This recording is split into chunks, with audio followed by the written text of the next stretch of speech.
جنگ عجیب و باور نکردنی میان نغمه و آریانا سعید. دلیل درگیری میان نغمه و آریانا سعید چی بوده است؟ آریانا سعید اکنون در کجاست؟ مصروف چی کار باری است؟ و جواب عجیب و دور از تصور نغمه برای آریانا سعید. من در این ویدیو پیرامون حقایق همین ماجرا خواهم پرداخت، پس در ادامه با کانال دنیا اینفو باشید.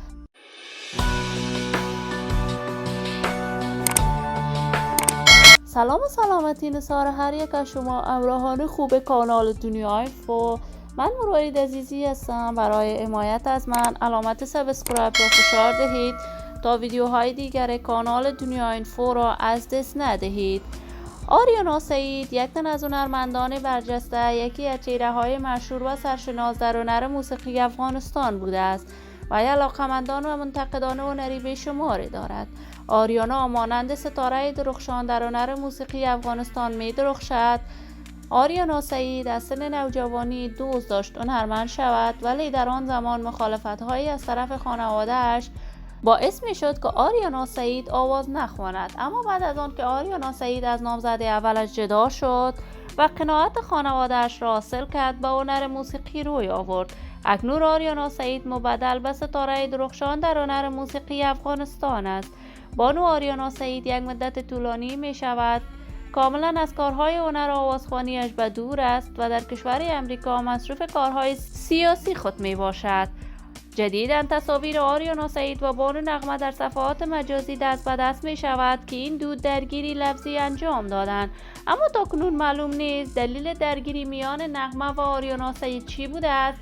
ولی نغمه از جمله ستاره‌های درخشان و ماندگار در هنر موسیقی افغانستان است و از جمله اولین خانمان پشتونی بود که در هنر موسیقی افغانستان کارهای بی‌بدیلش را ادامه داد.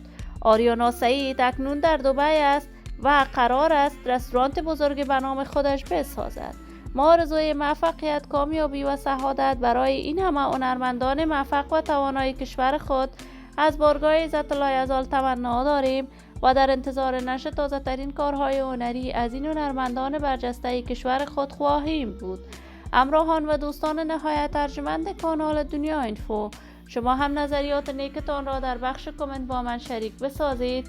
این ویدیو را با علاقه‌مندان و دوستان آریانا سعید و نغمه به اشتراک بگذارید.